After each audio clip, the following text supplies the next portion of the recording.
Nós vamos então passar ao Ministério da Palavra agora, e eu quero convidar você a abrir sua Bíblia no Evangelho de João, no capítulo 19. Enquanto você localiza, eu quero lembrar que nesse mês de abril estamos dando ênfase à redenção de Cristo.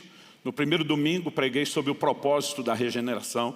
Quando pedi isso, fomos regenerados para uma viva esperança, para a salvação que há de se manifestar no tempo do fim. E a ideia, a partir da primeira mensagem, foi falar não apenas do que Cristo fez por nós, mas daquilo que nós precisamos fazer por Ele, né? A retribuição de gratidão, o compromisso da nossa parte. E seguindo essa linha, no domingo passado, eu preguei uma mensagem aqui intitulada Não Mais Olhar Atrás. Estamos falando de uma decisão firme que não pode comprometer aquilo que o Senhor fez por nós. E hoje eu vou ampliar esse entendimento com a abordagem que vem dentro do mesmo trilho, mas uma roupagem diferente, uma perspectiva complementar. E eu tenho certeza que é uma mensagem importantíssima. Talvez, depois de ter ouvido, a mensagem do Evangelho que fez diferença, que levou você à conversão, essa seja uma das mensagens mais importantes que o cristão, aquele que já é convertido, precisa ouvir. Então vamos lá, Evangelho de João, capítulo 19, nós vamos ler a partir do versículo 4 até o versículo 12. Esse é apenas um pedaço do julgamento de Jesus diante de Pilatos. E o texto diz assim: Pilatos saiu outra vez e disse aos judeus: eis que eu o apresento a vocês, para que saibam que não encontro nele crime algum. Então Jesus saiu trazendo a coroa de espinhos e o manto de púrpura, e Pilatos lhes disse: eis o homem. Quando viram Jesus, os principais sacerdotes e os seus guardas gritaram: crucifique, crucifique. Pilatos repetiu: levem-no daqui vocês mesmos e o crucifiquem, porque eu não encontro nele crime algum. Os judeus responderam: temos uma lei, e segundo essa lei ele deve morrer, porque se fez filho de Deus. Pilatos, ouvindo tal declaração, ficou ainda mais atemorizado. Guarde essa frase: ainda mais atemorizado. E entrando outra vez no pretório, perguntou a Jesus: de onde você é? Mas Jesus não lhe deu resposta. Então Pilatos o advertiu: você não me responde? Não sabe que tem autoridade tanto para soltar você como para crucificá-lo? Jesus respondeu: o Senhor não teria nenhuma autoridade sobre mim, se de cima não lhe fosse dada. Por isso, quem me entregou ao Senhor tem maior pecado. A partir desse momento, Pilatos queria soltá-lo. Mas os judeus gritavam: se você soltar esse homem, não é amigo de César. Todo aquele que se faz rei é contra César. Eu quero tomar esse texto, depois você pode, com calma, perceber, há todo um contexto. Essa cena que está sendo narrada começa no capítulo 18, na descrição do Evangelho de João. Mas esse pedaço me apresenta a visão que eu quero usar como base da nossa reflexão e que vai nos ajudar a estabelecer o nosso trilho. E principalmente, eu quero tomar essa frase, essa afirmação do final do versículo 11, quando Jesus diz: por isso, quem me entregou ao Senhor, estou usando aqui a Nova Almeida atualizada. A maioria das versões mais antigas diz: quem me entregou a ti, maior pecado tem. Aqui, a frase é: pois quem me entregou ao Senhor tem maior pecado. A NVI diz: quem me entregou a ti é culpado de um pecado maior. Essa ideia de um pecado maior é justamente a que eu quero explorar aqui. Mas antes de trabalhar o conceito, de tamanho de pecado, acredito que a gente precisa iniciar isso com uma reflexão. De quem Jesus está falando? Quando ele diz: quem me entregou a ti? Porque não adianta a gente tentar deduzir o que é esse pecado maior sem entender a quem Jesus se refere.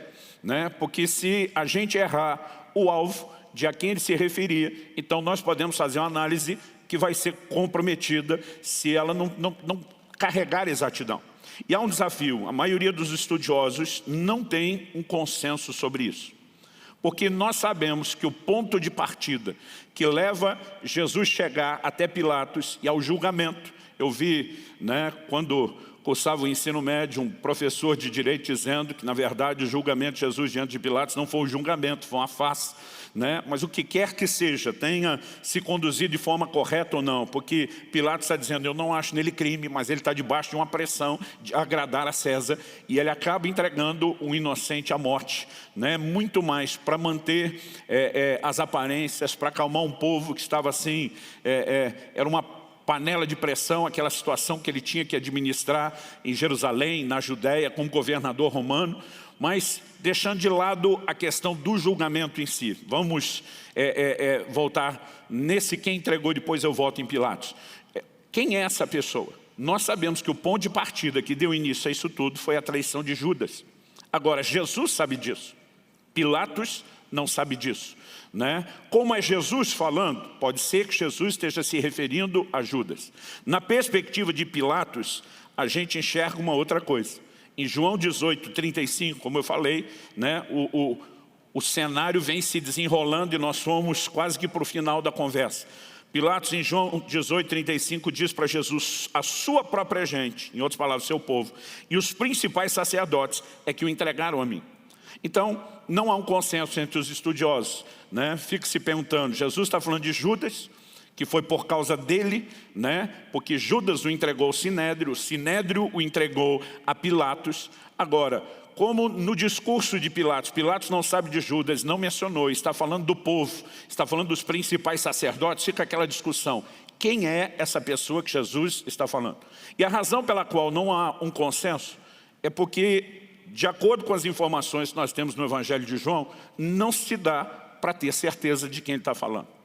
Então acredito que a maneira correta, honesta, né, de analisar o texto é considerar as três opções. Porque tirando Judas, né, tirando os principais fariseus e o povo de Israel de uma forma geral, ninguém mais cabe nessa declaração. Então a pergunta, para se entender essa aplicação, a pergunta a ser feita é, existe algo que Jesus está falando que se encaixe tanto para os três grupos, né? Judas, os principais líderes religiosos, sacerdotes e o povo de Israel? Sim, há uma aplicação e uma interpretação que não apenas serve para os três, como também ela vai sendo respaldada ao longo da Bíblia.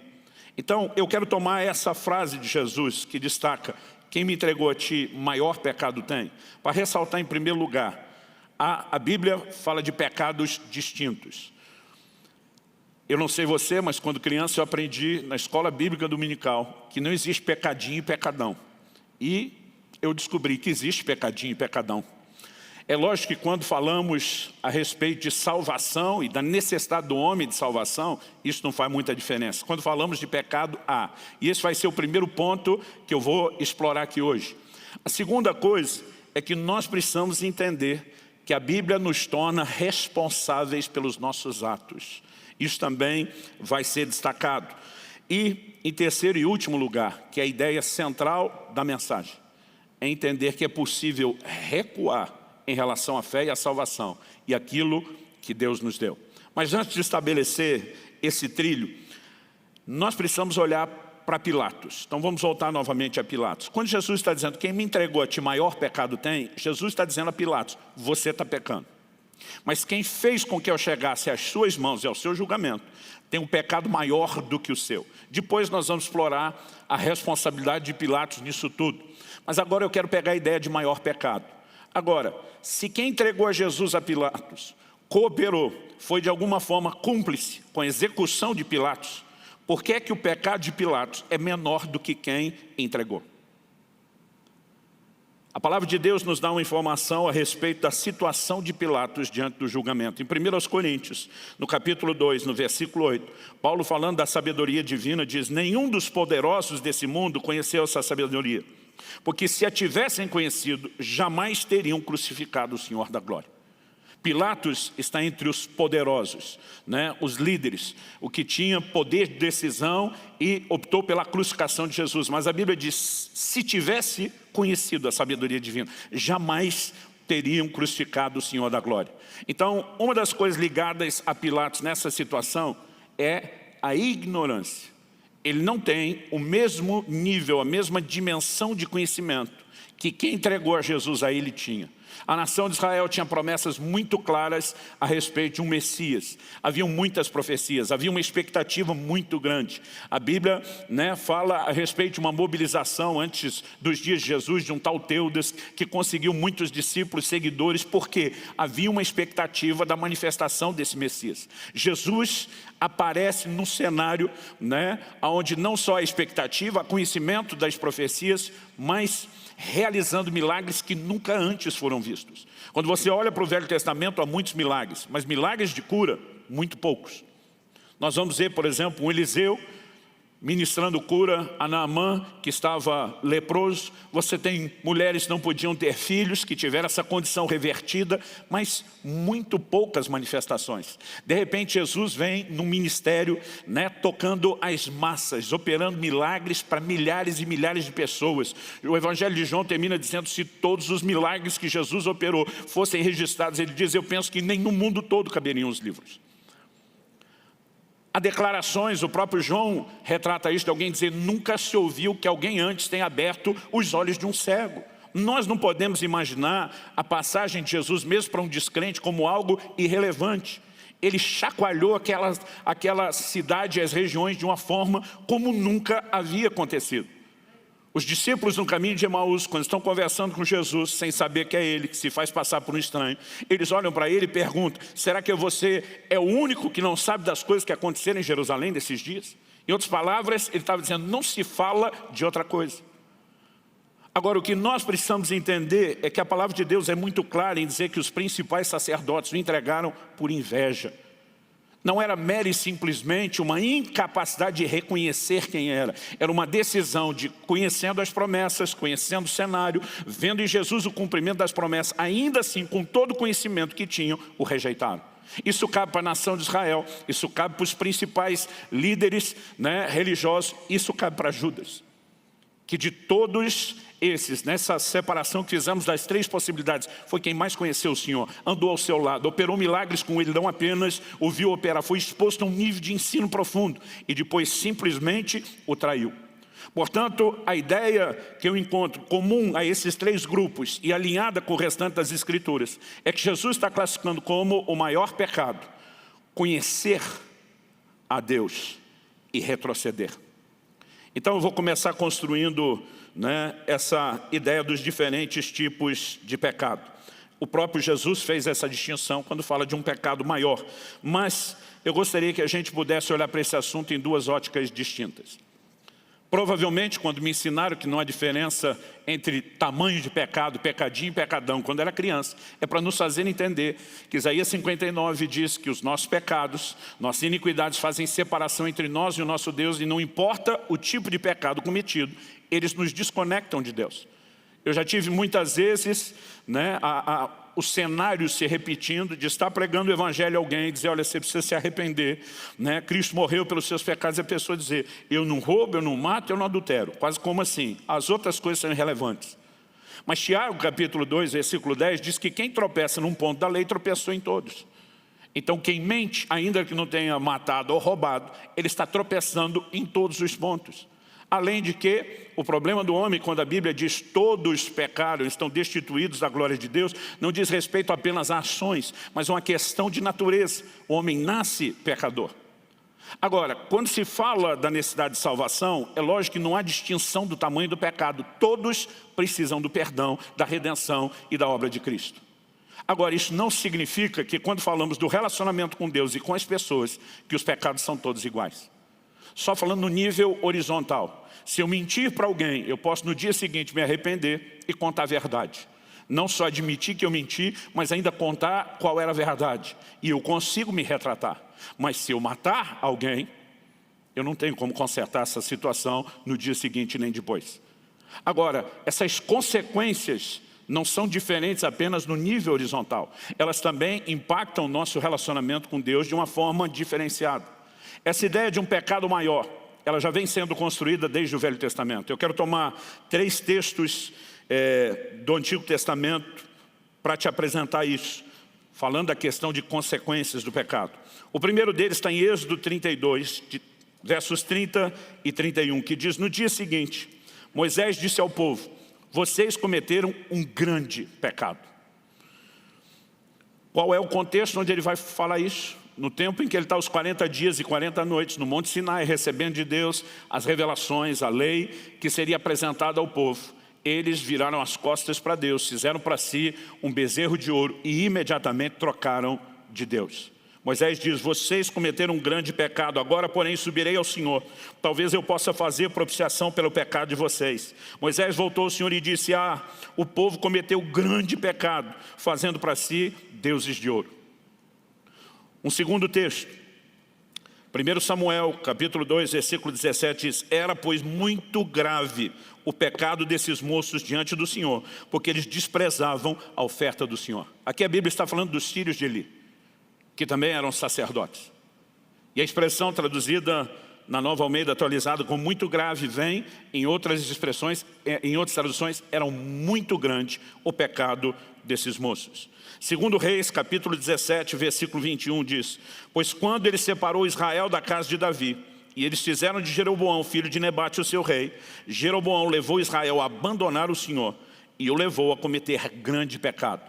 Esse terceiro exemplo fala da época do reino dividido. Nós temos o reinado de Saul. Depois Davi é levantado por Deus no lugar de Saul e o Senhor faz uma promessa que a sua linhagem permaneceria reinando e governando. E também faz uma promessa de que da linhagem de Davi viria o Cristo. Mas a gente tem depois de Davi o reinado de Salomão. E na sequência, quando vem Roboão, filho de Salomão, neto de Davi, o reino se dividiu. 10 tribos formaram o reino do norte, que passaram a ser governadas por esse Jeroboão mencionado aqui. E apenas 2 tribos, Judá e Benjamim, formam o reino do sul ou de Judá, enquanto as outras 10 compunham o reino de Israel. A Bíblia está dizendo que nesse momento, Jeroboão levou Israel a abandonar o Senhor e o levou a cometer grande pecado. Qual é a ideia quando você vai ler o relato bíblico? Jeroboão agora tem 10 tribos com ele, mas o templo está em Jerusalém, que era a capital de Judá. Toda a prática espiritual e religiosa do povo convergia com ele subindo 3 vezes por ano para Jerusalém. Como ele agora governa e consolida uma nação que se separou da outra com uma dependência espiritual. E ele manda que se levante 2 bezerros, não me engano, em Dan e em Berseba, os extremos de Israel, e diz, a partir de agora nós temos um outro Deus, um outro culto, porque ele queria se desconectar de Jerusalém. E aqui a Bíblia está dizendo que ele levou Israel a abandonar o Senhor e a cometer grande pecado. Todos esses 3 exemplos, que usam a expressão grande pecado, está falando de gente que conhecia o Senhor e voltou as costas para o Senhor deliberadamente. O tema da minha mensagem hoje é o maior pecado. E eu quero te apresentar o relato bíblico de que não há pecado maior do que conhecer ao Senhor e voltar as costas para Ele. A segunda coisa que eu quero explorar é justamente isso. Há uma frase que eu venho repetindo muito nesses anos todos aqui da igreja em Curitiba, que conhecer a Cristo não é apenas um privilégio, mas é também uma responsabilidade.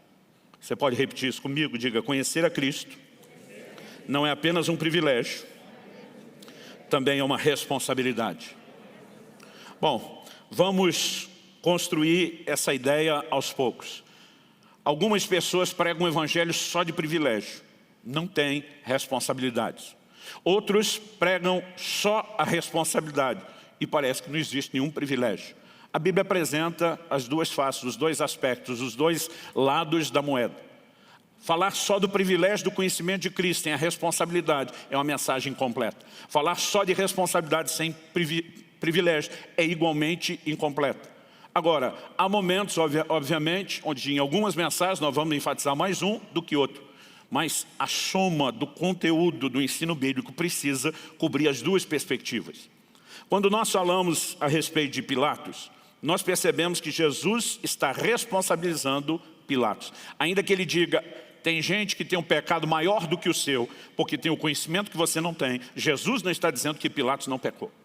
Para que o pecado de outro seja maior do que o de Pilatos, a lógica implica que Jesus está dizendo para Pilatos, você pecou ou está pecando. Agora, como entender isso? Nós temos um desafio doutrinário enorme. Eu tenho aprendido, né, pela graça de Deus, a transitar no corpo de Cristo e lidar com irmãos de diferentes denominações, de diferentes vertentes teológicas, e todos nós precisamos saber lidar com diferença. Há uma frase dos Morávios, que Wesley citou tanto a ponto de alguns atribuírem a ele. Ele dizia: nas coisas principais nós precisamos ter concordância ou unidade. Nas coisas secundárias, tolerância. Mas no final, ele diz: em tudo, o amor. Né? Esse era um dos lemas que eles carregavam. E na hora de relacionar com o corpo de Cristo, obviamente, há algumas diferenças que se mexem nas questões fundamentais. Por exemplo, se alguém está pregando uma salvação que não é baseada no sacrifício vicário de Cristo, né? Uma salvação que se receba por outro meio, que não seja através da graça, mediante a fé, obviamente não há conversa. O apóstolo João disse: se alguém vem ter convosco e não traz a doutrina de Cristo, nem mesmo recebam em casa. Não há conversa. Agora, muitas vezes há assuntos que eles são secundários. Quando Paulo aborda questões, por exemplo, a respeito do que se come, de guardar dias distintos ou não, em Romanos 14, ele fala que um não precisa julgar o outro e que dá para conviver com algumas diferenças, embora ele expresse, inclusive, sua opinião e de que lado ele estava em relação àqueles grupos no conflito. Ele fala a respeito de nós andarmos em amor. Então, muitas vezes, quando nos posicionamos a respeito de alguns detalhes, a ideia não é gerar divisão no corpo de Cristo. Mas nas vertentes teológicas principais, existe um grupo que se denomina monergista. Existe um outro grupo que se denomina sinergista. O segundo, como o nome sugere, a sinergia, está falando de interação do homem com Deus. E todas as mensagens de todo o meu ensino está nesse lado sinergista. Os irmãos que falam, né, da monergia, de uma ação mono, única, só do lado de Deus, né, como se tudo dependesse de um ato unilateral de Deus, discordam daquilo que eu vou falar. E minha ideia não é atacar pessoas. Eu tenho transitado no corpo de Cristo, tenho relacionamentos excelentes com gente que pensa de uma forma diferente, são meus irmãos em Cristo, e mesmo que eu discorde nessa área, eles têm muita outra coisa para me abençoar. Mas eu não vou deixar de me posicionar, assim como eles também não deixam, a respeito de questões como essa. Eu não consigo olhar para o fato de soberania de Deus, providência divina, são assuntos que a igreja tem que falar mais.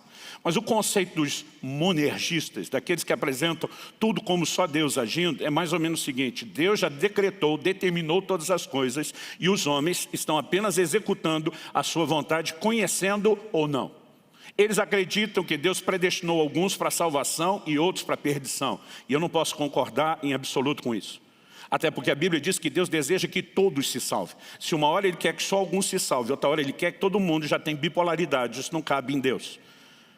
Agora, o que nós muitas vezes não entendemos é a abordagem.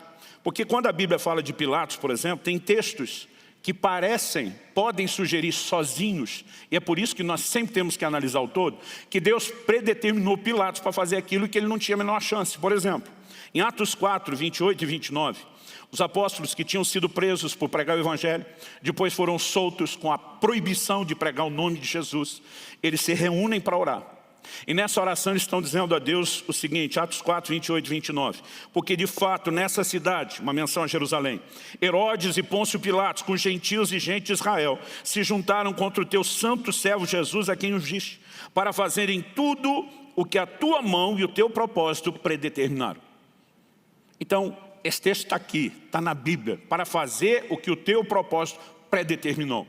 E quando você pega esse texto sozinho, você olha e diz, pobre Herodes, pobre Pôncio Pilatos, eles não tinham escolha. Mas essa conclusão é só se você olha esse texto sozinho. A Bíblia que não se contradiz, e eu sempre digo que diante de toda aparente contradição, porque a Bíblia não se contradiz, nós temos um desafio de interpretação. Quando o diabo vai tentar Jesus no deserto e diz, lança a ti mesmo do pináculo do templo, porque está escrito, aos teus anjos dará ordem para que te guarde. Jesus responde, também está escrito, não tentarás ao Senhor teu Deus. O que significa também está escrito? Ele diz, você não constrói uma lógica em cima de um versículo em detrimento de outros. E essa é a maneira que o próprio verbo, a palavra encarnada, nos ensina a respeito de interpretar a Bíblia. Então, se eu olho só para esse texto, diz, Pilatos não tinha a menor chance.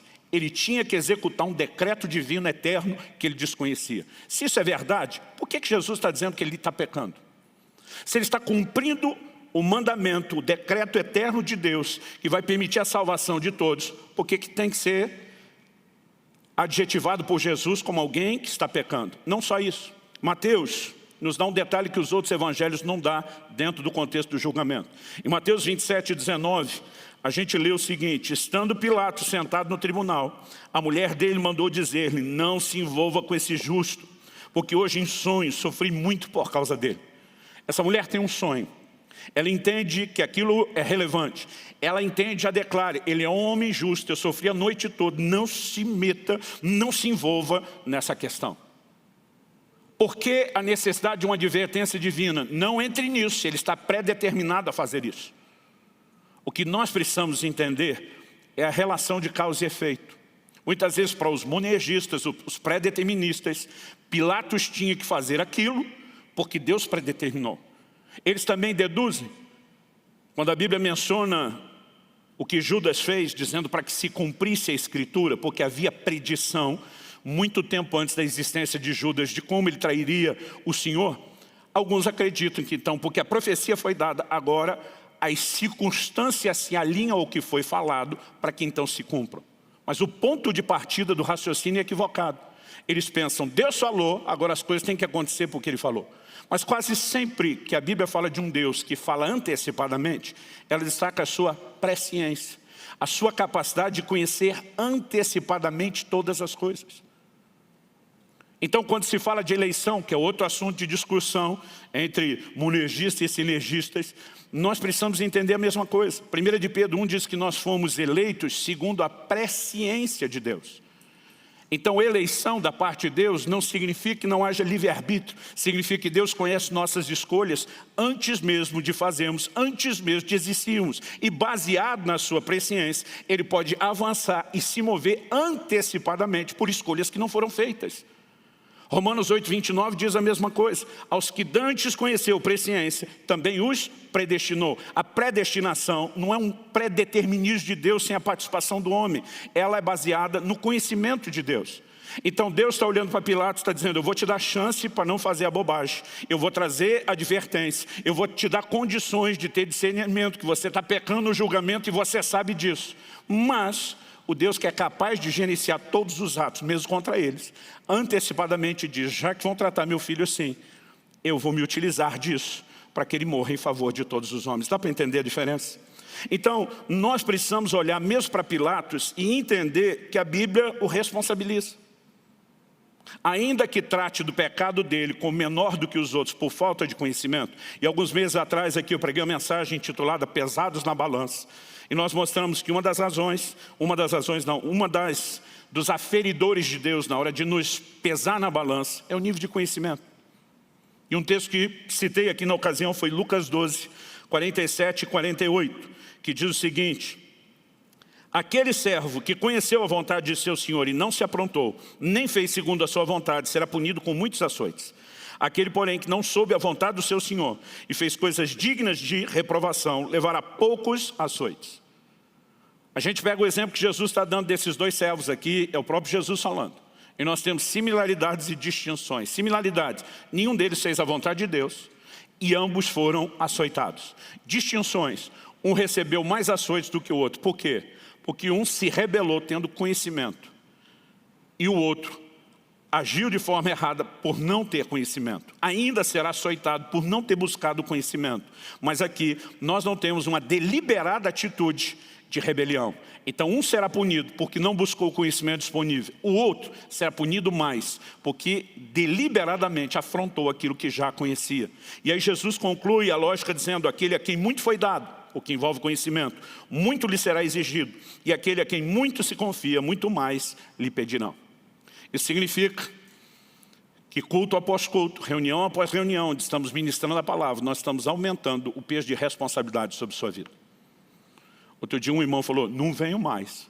Falei: pode ser punido pela ignorância, né? Aí ele falou: mas vou ser menos punido. Eu falei: se você insistir em não fazer a vontade do Senhor, se tiver conhecimento e fizer a vontade do Senhor, não só não será punido, como vai ter galardão. Eu falei: o que te parece mais interessante? Quando eu olho para as Escrituras, eu percebo um claro ensino, vou desenvolver essa ideia em terceiro e último lugar daqui a pouco. É a ideia de que retroceder, depois de conhecer o Senhor, nos leva à condenação. Hebreus capítulo 10, do versículo 35 ao 39, diz assim: portanto, não percam a confiança de vocês, porque ela tem grande recompensa. Vocês precisam perseverar para que, havendo feito a vontade de Deus, alcance a promessa. Porque ainda dentro de pouco tempo, aquele que vem virá e não irá demorar. Mas o meu justo viverá pela fé. E se retroceder, dele a minha alma não se agrada. Nós, porém, não somos dos que retrocedem para a perdição, mas somos da fé para a preservação da alma. O que é que a palavra de Deus está dizendo? Que eu e você não podemos perder a confiança, a nossa fé. Quase sempre que eu entro no assunto de perda de salvação, isso gera desconforto para alguns grupos que creem e pregam o contrário. E outro dia alguém me falou, não gosto quando você fala de perda de salvação. Eu falei, então vamos mudar o nome, perda da fé. Porque eu falei, o ponto é esse. Ah, mas eu fui salvo pela fé, mediante a graça. É verdade, você entra pela fé. E o que eu vou mostrar daqui a pouco, terceiro e último lugar, é que você precisa da mesma fé para permanecer dentro daquela salvação que você entrou pela fé. Você não pode achar que fé é requisito apenas para entrar e que depois que entrou está garantido, você joga ela fora. A Bíblia está dizendo, não perca a confiança de vocês. Ela tem grande recompensa. Alguns dizem, não, essa é confiança sobre trabalho. A recompensa aqui é galardão, não é salvação. Olha o final e a conclusão dos versículos que nós lemos. Ele fala de gente que retrocede para a perdição e outros que pela fé determinam a conservação da alma. 1 de Pedro 1 fala a respeito do objetivo final da nossa fé, que é a salvação da alma. É para isso que estamos crendo. Então, pela fé, nós preservamos a nossa alma, a salvação da alma. Mas os que retrocedem voltam à perdição. E eu quero te mostrar que não apenas é possível retroceder, mas que esses que perdem a fé, ou que, numa outra linguagem de Paulo, naufragam na fé, caem da graça, eles estão numa situação pior do que a de quem nunca conheceu o Senhor Jesus. 2 de Pedro, eu vou pedir para projetar esse texto. Alguns lugares, quando eu toco no assunto, alguns me olham com a cara de, isso está na Bíblia. Então eu quero que todo mundo veja que está. Você que está aí com a sua própria Bíblia, pode abrir na sua versão, se preferir. Você que nos acompanha pela transmissão também, mas o texto vai aparecer aí na tela. É 2 de Pedro, capítulo 2, de 20 a 22. O texto sagrado diz assim, portanto, se depois de terem escapado das contaminações do mundo, mediante o conhecimento do Senhor e Salvador Jesus Cristo, fica claro para você que está falando de gente que se converteu, escapar das contaminações do mundo através do conhecimento do Senhor e Salvador Jesus Cristo.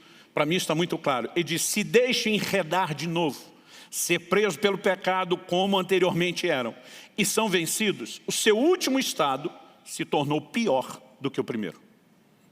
Um crente que retrocede está numa condição pior do que a de incrédulo, a posição onde ele estava antes da sua conversão. Verso 21. Pois teria sido melhor que eles nunca tivessem conhecido o caminho da justiça, do que após conhecê-lo voltar atrás e se afastar do santo mandamento que lhes havia sido dado. Agora vamos pensar aqui junto. Como alguém de quem a palavra de Deus está dizendo, seria melhor não ter conhecido o caminho da justiça do que conhecer e voltar atrás, como é possível conciliar a ideia de que não há perda de salvação? Se nunca tivessem conhecido o caminho da justiça, estariam salvos? Não. Mas agora a Bíblia diz que a condição é pior do que a de um incrédulo, era melhor não ter conhecido do que conhecer e voltar atrás, mas com a diferença que nós estamos com a eternidade garantida. Inúmeros textos da Bíblia nos fazem entender que a salvação é um processo. Paulo, escrevendo aos Filipenses, diz, desenvolvei a vossa salvação. Ela não é apenas um ato unilateral da parte de Deus, envolve a nossa resposta e é progressiva. Eu não falo de perder a salvação como alguém perde uma moeda num bolso furado de uma calça e acorda no dia, meu Deus, o que aconteceu com a minha salvação? Foi embora. A Bíblia está falando de gente que tem um posicionamento deliberado de voltar atrás, depois de ter o conhecimento do Senhor. Olha o verso 22, para concluir. Com eles aconteceu o que diz certo provérbio muito verdadeiro. O cão volta ao seu próprio vômito e a porca lavada volta a rolar na lama. Deus usa uma ilustração que todo mundo conhecia muito bem.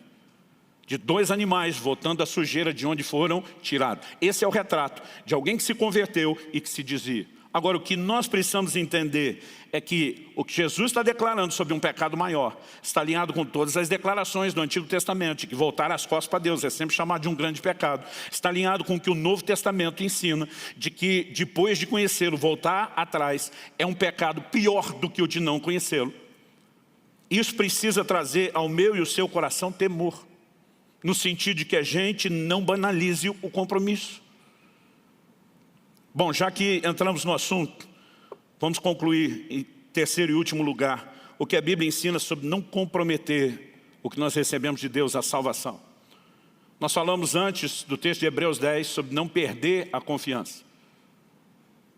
Outro dia alguém falou, não, pastor, eu não consigo entender como o senhor prega uma salvação, que é pela fé, não é pelo mérito, é uma manifestação da graça mediante a fé, e depois a gente perde isso pelo comportamento. Eu falei, não olhe o comportamento.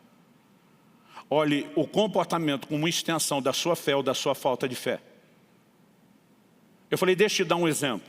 Quando Jesus conversa com Pedro, lá em João 21, e pergunta para ele por 3 vezes, Pedro, você me ama? E Pedro responde que sim. O Senhor nas 3 vezes diz, apacenta as minhas ovelhas. O que é que Jesus está dizendo? Que o requisito básico para entrar no ministério e cuidar daqueles por quem Cristo se doou é que nós o amemos. Então, Pedro, você me ama? Amo. Certeza você me ama? Sim. Certeza mesmo, Pedro? Sim. Então você está dentro. Tem o requisito. Agora, significa que se tivesse o requisito para entrar, depois não importa o que você faz, não vai mais sair? Não. Em Apocalipse 2, falando com o anjo, o mensageiro, o líder, o pastor da igreja de Éfeso, Deus diz, eu tenho contra você que você perdeu, abandonou o primeiro amor. E aí o Senhor vai dizer, se você não se arrepender, eu tiro de você o candeeiro, a igreja que eu lhe confiei. Ou seja, se para entrar tinha que ter amor, agora que está dentro, você acha que pode jogar o amor fora, que é requisito? Ele disse, se você não restaurar isso, eu pego de volta o ministério que eu te confiei. A mesma coisa quando a Bíblia fala das qualificações do ministro. O bispo tem que ser irrepreensível, o marido de uma só mulher, criar os filhos de forma exemplar. A lista vai lá, são qualificações necessárias. Agora, Paulo diz em 1 Coríntios 9, 27, eu esmurro o meu corpo, eu reduzo a escravidão para não venha a ser desqualificado. Quer dizer, a qualificação que foi necessária na hora de entrar precisa ser mantida depois. É a mesma coisa em relação à fé. Como que alguém entra na salvação pela fé e depois simplesmente joga a fé fora, mas não perde aquilo que a fé exige, né, como requisito necessário. Agora, a parte boa é que eu e você, para ficarmos firmes, não precisamos apenas de esforço. Alguém outro dia falou, não, se o senhor está falando de perda de salvação é porque não entende a graça. Falei, ou você não entendeu. Você acha que a graça banalizou a própria salvação que ela oferece. A mesma graça oferece recursos para que a gente não comprometa aquilo que a graça já iniciou na nossa vida. Paulo diz aos Filipenses, aquele que começou em vós a boa obra, há de completá-la até o dia de Cristo Jesus. Se eu pensasse como uma energista da ação unilateral, eu não preciso fazer nada. Deus começou, Ele faz tudo sozinho, Ele vai terminar. E se alguém caiu, é porque Ele resolveu não terminar na vida daquela pessoa. Mas todo o ensino bíblico coloca a responsabilidade no homem. Jesus diz, o que perseverar até o fim será salvo. Não é apenas quem determinou, que Deus determinou que seja salvo. Ele está dizendo, você tem que interagir. E o que eu estou tentando fazer aqui não é de forma alguma banalizar a salvação. Ganhou e perde, né? Como eu disse, tem gente que vai para o outro extremo. Se por um lado alguns pregam só o privilégio, não tem responsabilidade, outros pregam só a responsabilidade sem nenhum privilégio. Eu conheci determinados grupos cristãos, principalmente no círculo pentecostal, que o cara parece que tem que converter de novo todo dia. Não é disso que nós estamos falando. Mas assim como eu dei o exemplo semana passada, de que se a noiva entra no casamento já não prometendo compromisso, ela está banalizando o próprio matrimônio. Eu acredito que não podemos pensar de forma diferente em relação à salvação. Estou casado com Kelly há 25 anos, eu nem esperei o dia do casamento para fazer um voto de fidelidade. Porque se eu banalizar isso, eu estou banalizando a instituição criada por Deus. E quem tenta defender o crente viver de uma forma descompromissada, ele é que está banalizando a salvação. Quando Deus diz no Apocalipse, guarda o que tens para que ninguém tome o que é teu, Deus está pedindo que eu e você valorizemos e não que a gente banalize a salvação. É justamente entender a sua importância que permite que eu e você não viremos as costas em nenhum momento. Então Paulo vai dizer em 2 Timóteo capítulo 4, versículo 7, eu combati o bom combate, eu encerrei a carreira e eu guardei a fé. Se a fé não pode se perder, porque Paulo está se orgulhando de ter guardado. Por que o livro de Hebreus diz, não percam a confiança de vocês? Na parábola do semeador, Jesus fala de 4 tipos de solo. Só o primeiro. A palavra de Deus não entrou, não foi entendida e não produziu nenhum tipo de fruto. Nos outros 3, a palavra é recebida. Mas dos outros 3, os 2 primeiros, experimentam uma ação inicial, mas em algum momento ao longo do caminho abortaram a ação da própria palavra de Deus. Todo o ensino bíblico converge em algo. Aquilo que Deus começou, se não tiver interação do homem, interação não é nosso esforço e dedicação apenas, é inclusive utilizar os recursos que Ele disponibiliza. Isso pode ser abortado. Olha o que diz Hebreus 3, de 12 a 14. Tenham cuidado, irmãos, para que nenhum de vocês tenha um coração mau e descrente. Ele está falando com os irmãos na fé. Ele diz que o leve a se afastar do Deus vivo. Está falando de gente que já se aproximou de Deus, mas que corre o risco de se afastar. Pelo contrário, animem uns aos outros todos os dias durante o tempo que se chama hoje, a fim de que nenhum de vocês seja endurecido pelo engano do pecado. Porque temos nos tornado participantes de Cristo. Agora, observe isso. Se, olha o condicional, temos nos tornado, está falando de gente convertida. Se de fato guardamos firme até o fim a confiança que desde o princípio tivemos. E se não guardamos, então o condicional diz que você deixa de participar de Cristo. Eu não vejo nenhuma necessidade de uma interpretação profunda, elaborada, porque o texto é claro. 1 Coríntios capítulo 15, se puder projetar isso também, versos 1 e 2. A Bíblia mostra que uma fé que não retém a palavra recebida, ela é vã. Olha o que Paulo diz, irmãos, venho lembrar-lhes o evangelho que anunciei a vocês, o qual vocês receberam e no qual continuam firmes. Não temos dúvida da conversão, receberam o evangelho, estão firmes. Ele diz, por meio dele, esse evangelho que vocês receberam no qual estão firmes, vocês também são salvos. Se retiverem a palavra assim, tal como a preguei a vocês, a menos que tenham crido em vão. Ele está dizendo, porque os que não retêm a palavra estão crendo em vão, estão enganando-se a si mesmos. Aliás, é o que Tiago diz, quem é ouvinte da palavra, não é praticante, está se enganando. Acha que está no time de Deus e vai ter uma grande surpresa no final.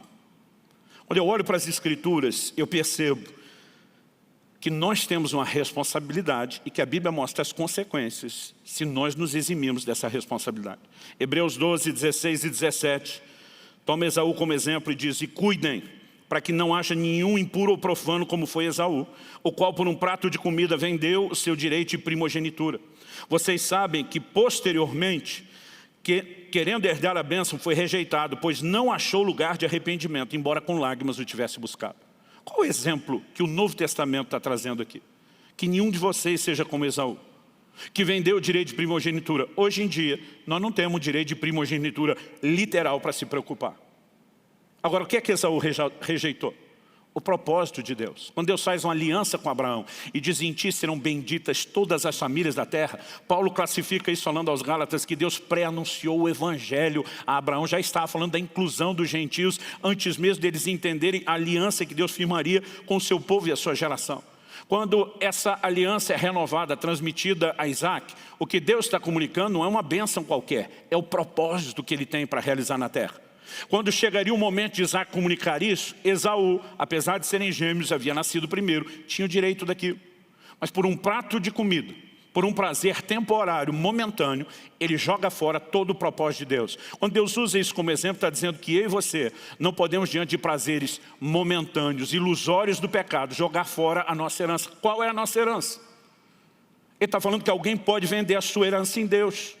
E dentro de todo o contexto de Hebreus, nessas afirmações recorrentes, já citei vários dos textos, obviamente ele está falando de salvação. Agora o texto continua, e aí de vez em quando alguém diz, não, Esaú era da velha aliança, não estava debaixo da graça, sim, mas está sendo usado como uma referência para os que estão debaixo da graça e não da lei.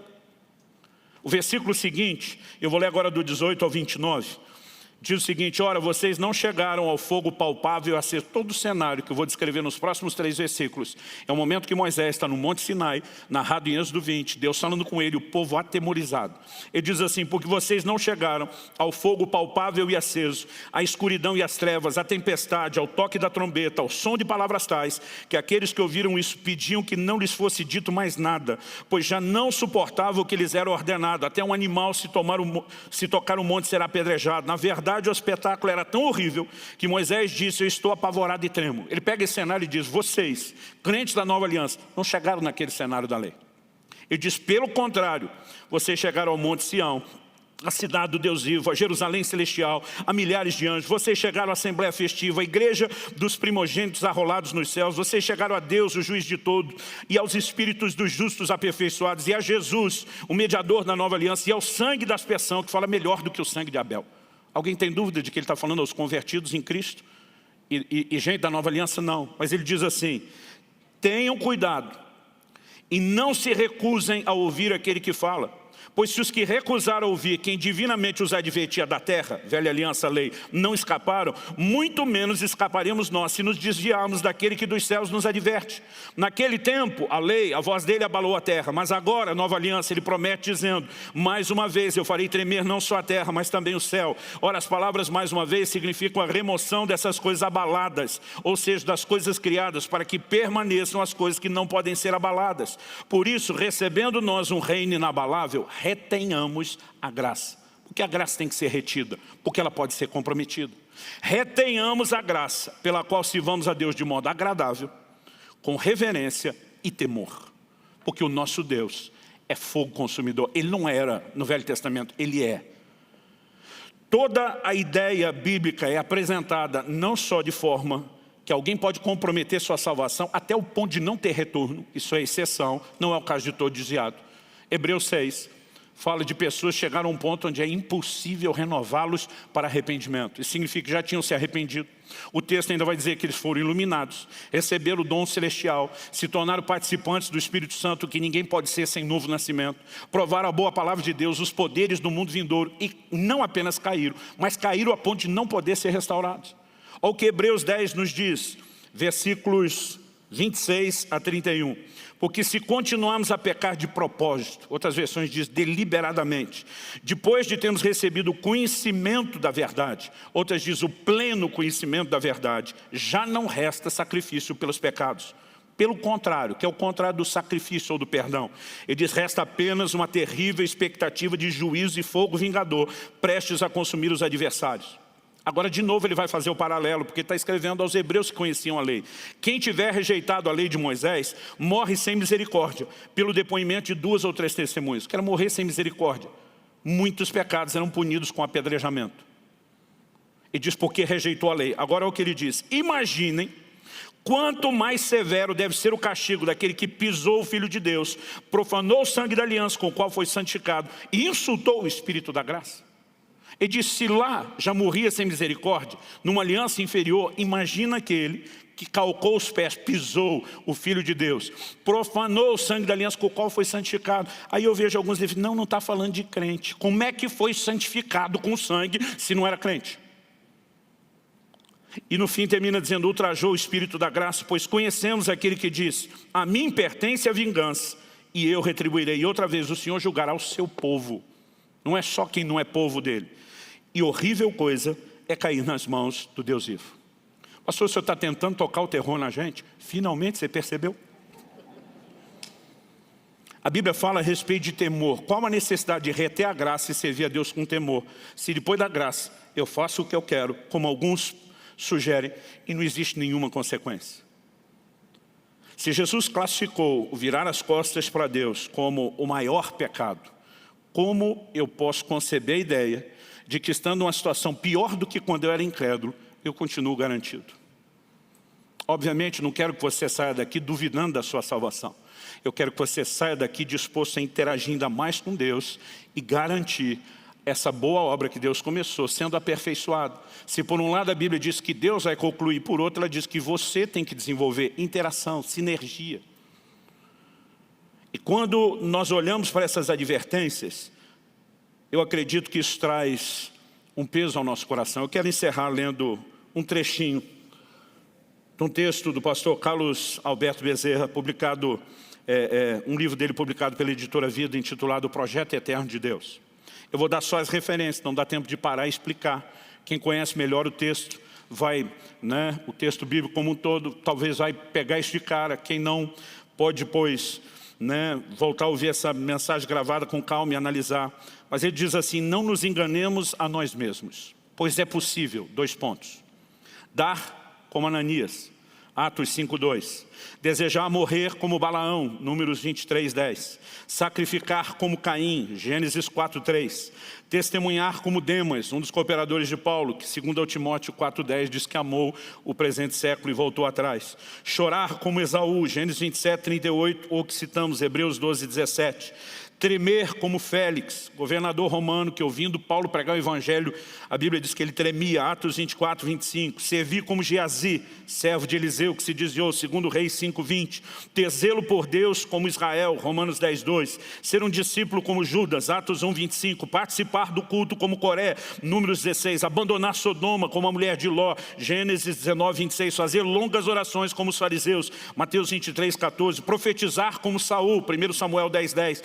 Ter numerosos discípulos como Teudas, Atos 5:36. Ter lâmpadas como as virgens, Mateus 25:1-13. Estar próximo do reino de Deus como o jovem rico, Mateus 19:16-22. Profetizar, expulsar demônios, fazer milagres em nome de Jesus, Mateus 7:22-23. E mesmo assim, está perdido.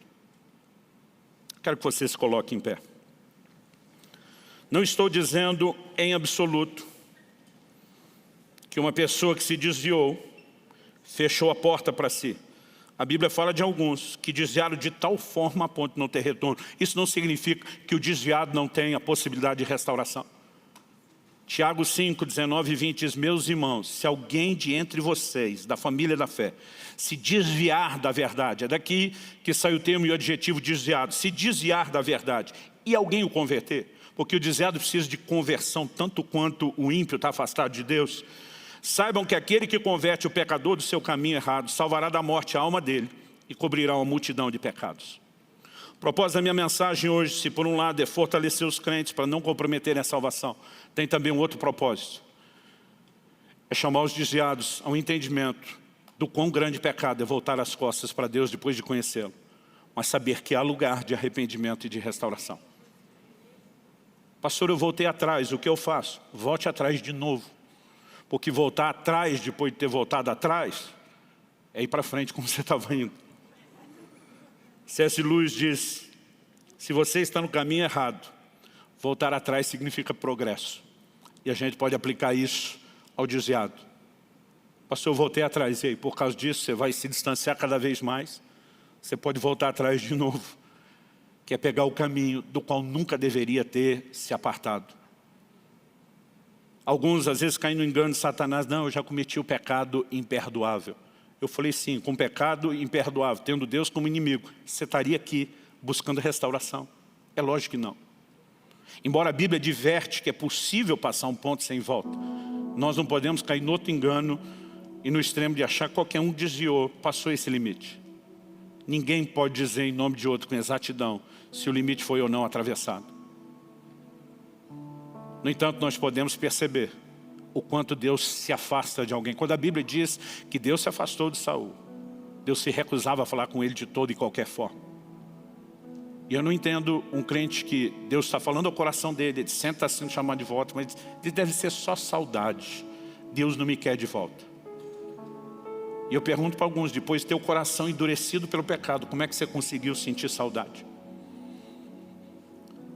Normalmente a gente faz um convite, um apelo, um convite à salvação aqui, primeiro a quem nunca se decidiu por Cristo, e a gente sempre bota no bolo: você que desviou, pode vir junto. Hoje eu vou fazer o contrário. O meu apelo é primeiro a quem se afastou. E deixa eu dizer algo: desviado não é apenas alguém que deixou de estar nos cultos. É alguém que tem, depois do conhecimento de Deus, voltado para o pecado, independente se você frequenta ou não a igreja. Aliás, ninguém desvia da noite para o dia. Eu vi uma frase uma vez, fez muito sentido. A pessoa diz: o homem de Deus, a mulher de Deus não cai. Ele vai caindo, a queda é um processo. A Bíblia fala do coração endurecendo pelo engano do pecado. E muitas vezes as pessoas não estão chegando o processo que já começou e para onde isso vai levá-los. É por isso que ninguém pode caminhar sozinho. Meus pais me ensinaram desde criança, a brasa fora do braseiro, ela se apaga, não ande sozinho. Porque o propósito de estarmos juntos não é apenas estimularmos uns aos outros ao amor e às boas obras, mas é também exortarmos uns aos outros para que o engano do pecado não entre nas nossas vidas.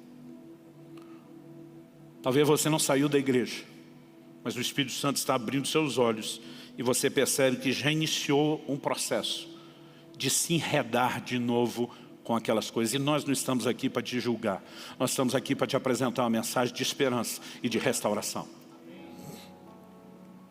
E eu quero encorajar você a um posicionamento. Talvez você diga, pastor, não me desviei, não abandonei, mas sinto que já estou entrando naquele terreno que dá para classificar e adjetivizar de estou na corda bamba. Cai, não cai. Você pode mudar isso. Enquanto eu gostaria que todos os que me ouvem aqui no culto presencial ou pela transmissão aproveitassem esse momento para orar e reafirmar o seu compromisso com Deus. Ter um posicionamento e dizer, Senhor, em momento algum eu quero banalizar a salvação e deixar de cooperar com o Senhor. Buscar os recursos da graça. O mesmo Jesus que diz para aquela mulher pega em flagrante adultério, eu não te condeno, também diz, vai e não peques mais. A graça não remove só a condenação do pecado que nós já cometemos, ela nos empodera para não pecar. Quando Judas diz que Deus é poderoso para nos guardar de tropeçar, não coloca a responsabilidade só em Deus, mas mostra que Ele tem recursos que eu e você podemos usar. É por isso que Jesus nos ensinou a orar todos os dias, não nos deixe cair em tentação, livra-nos do mal. E que nesse momento você possa não só reafirmar seu compromisso, mas buscar graça e os recursos para permanecer firme, o que sozinho e no seu esforço você não vai conseguir. Mas enquanto você faz isso, eu quero estender um convite. Aqueles que se reconhecem, eu tenho me afastado, eu preciso de uma reconciliação. E para aqueles que estão aqui, eu me acompanho. Se você ainda não decidiu, nunca entregou sua vida a Cristo, e sente Deus chamando e quer tomar essa decisão, eu quero que você faça isso. Como diz o ditado antigo, usado principalmente pelos nordestinos, sabendo onde é que você está amarrando seu jegue. Jesus diz, vai construir uma torre, senta primeiro, calcula quanto custa, vê se você dá conta, porque senão é melhor você nem começar a me seguir, se não quiser manter o compromisso, o entendimento que isso envolve. E sabendo que depois de vir a Cristo deixá-lo é pior do que nem vir, que você possa tomar uma decisão dizendo, eu não só vou empenhar o melhor de mim, mas eu vou usar o melhor dos recursos divinos para nunca voltar as costas ao Senhor. Enquanto os demais oram, normalmente a gente pergunta, quem quer decidir Jesus ou reconciliar, levanta a mão. Depois disso, a gente encoraja a pessoa a vir à frente. Hoje eu vou pular toda essa parte. Se você sabe que precisa de uma reconciliação com Deus, ou quer entregar sua vida a Cristo, eu quero que agora mesmo você saia do seu lugar e venha aqui para frente, nós vamos orar juntos.